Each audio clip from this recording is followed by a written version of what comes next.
جانتے بوجھتے اگر کوئی شخص کسی ظالم کا ساتھ دیتا ہے، جو ناحق ہے اس کا ساتھ دیتا ہے، تو اس کا وبال بیان کیا گیا ہے۔ اس کے مختلف اسباب ہوتے ہیں، اس کو عصبیت کہتے ہیں۔ کبھی خاندان کی بنیاد پر، کبھی برادری کی بنیاد پر، کبھی وطن کی بنیاد پر۔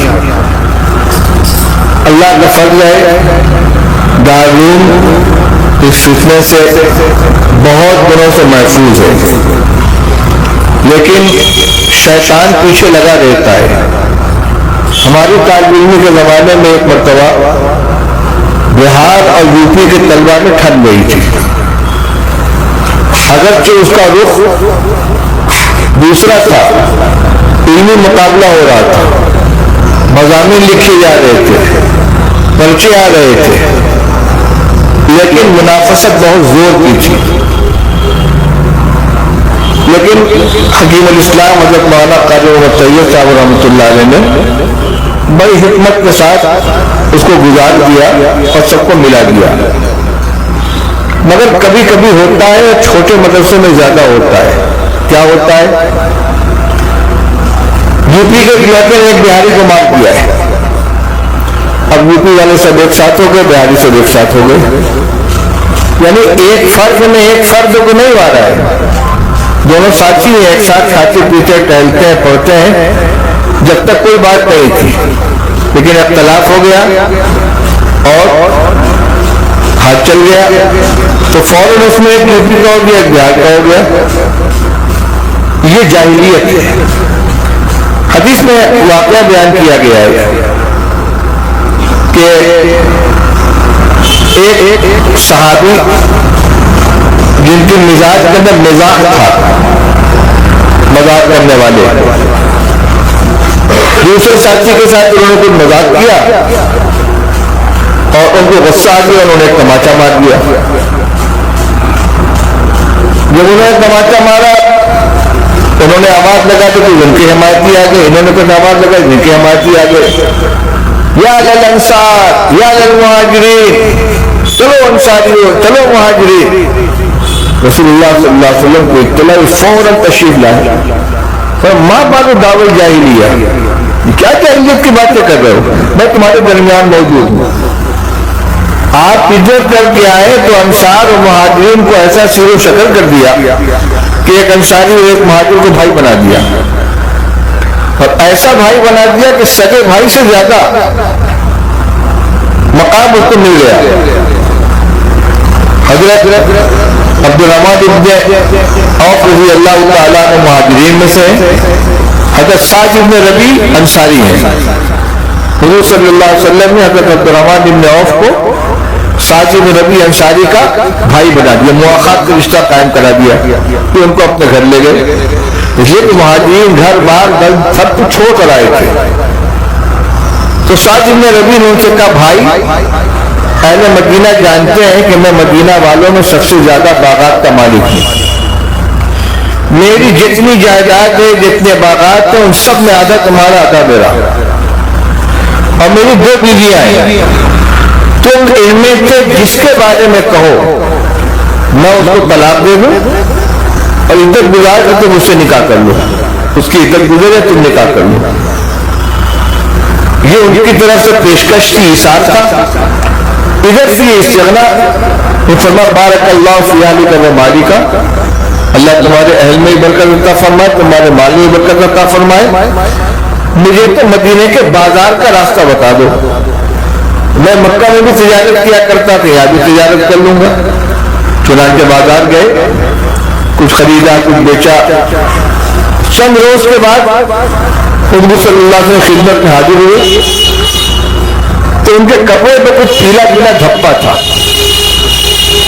جو رنگ عورتیں استعمال کرتی ہیں اس کا رنگ کا دھپا تھا۔ فرمایا مہیم عبد الرحمن یہ کیا ہے؟ فرمایا انہیں تجربے نے نکاح کیا ہے۔ فرمایا کس سے نکاح کیا ہے؟ کہ ایک انصاری خاتون سے۔ فرمایا ما سکتا، اس کو تم نے مہر کیا دیا ہے؟ کالا نواتا من ذہب، 5 درہم کے ہم بدل سونا دیا ہے، تو اولی مرو بشات، ولیمہ کرو چاہے ایک بکری کیوں نہ ہو۔ تاجر تھے، اللہ نے ہنر دیا تھا، چند روز میں خوشحالی آ گئی۔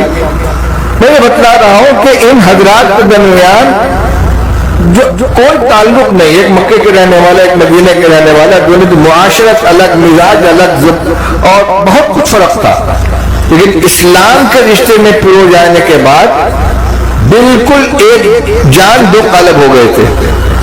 اب جب اس میں سے یہ آواز نکلی یا للانصار یا للمہاجرین، تو رسول اللہ صلی اللہ علیہ وسلم نے ماں بال دعوی جاہلی، یہ تو جاہلیت کے زمانے کی بات ہے کہ عصبیت کی بنیاد کر کے انصاری کو مہاجرین نے مان دیا، یا مہاجر کو انصاری نے مان دیا، تو اب سب مہاجر ایک ساتھ ہو گئے، سب انصاری ایک ساتھ ہو گئے، یہ دعویٰ ہو رہا ہے۔ بہاری اور یوپی والے سب ایک ساتھ ہو جائے اور بہاری سب ایک ساتھ ہو جائے، یہ نہیں دیکھنا ہے کہ زیادتی کس کی ہے، یہ جاہلیت کی چیز ہے۔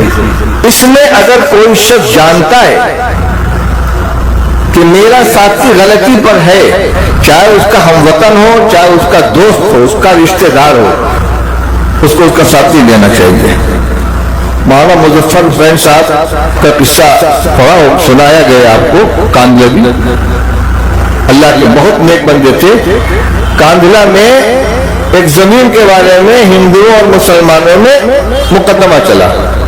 ہندو کہتے تھے کہ ہماری زمین ہے، مسلمان کہتے تھے ہماری زمین ہے، وہ کہتے تھے ہم یہاں مسجد بنائیں گے، کہتے تھے ہم مندر بنائیں گے۔ انگریز کا زمانہ تھا، مقدمہ گیا انگریز کی عدالت میں۔ ہندوؤں نے کہا کہ یہ مولوی صاحب کو کہہ دیں گے ہم اس کو مان لیں گے، یعنی مولانا مظفر حسین صاحب۔ جج نے جو انگریز تھا مسلمانوں کو بلایا، کہا کہ یہ تمہارے مولوی صاحب، مولوی مظفر صاحب، ان کے ہاتھ میں معاملہ دے تو یہ جو فیصلہ کر دیں۔ ہاں بالکل بالکل۔ اور سوچا حضرت تو مسلمانوں کی حمایت کریں گے ہی۔ جج نے بلایا ان کو، تو مولوی صاحب سے جو جھگڑا ہو رہا ہے زمین کے بارے میں، آپ بتائیے زمین کس کی ہے؟ یہ تو ہندوؤں کی زمین ہے۔ جج نے فیصلہ لکھا کہ مسلمان ہار گئے، اسلام جیت گیا۔ بہت تاریخی جملہ ہے کہ مسلمان ہار گئے، اسلام جیت گیا۔ اس کا اثر یہ ہوا کہ ہندوؤں نے برضا و رغبت وہ زمین مسجد بنانے کے لیے مسلمانوں کے حوالے کر دی۔ پوری جماعت کا، پورے مسلمانوں کا مسئلہ ہے، لیکن جو صحیح بات ہے وہی اسی کی گواہی دیں گے۔ اس لیے شہادت زور کو من اکبر الکبائر قرار دیا گیا۔ بخاری شریف کی روایت ہے، رسول اللہ صلی اللہ علیہ وسلم نے فرمایا کہ میں تم کو گناہ کبیرہ نہ بتاؤں، تو فلاں گناہ کبیرہ ہے، فلاں گناہ کبیرہ ہے۔ ایک دو شمار کرنے کے بعد آپ ٹیک لگائے بیٹھے تو سیدھے ہو کر بیٹھ گئے۔ فرمایا الا وقول الزور، الا وقول الزور، الا وقول الزور۔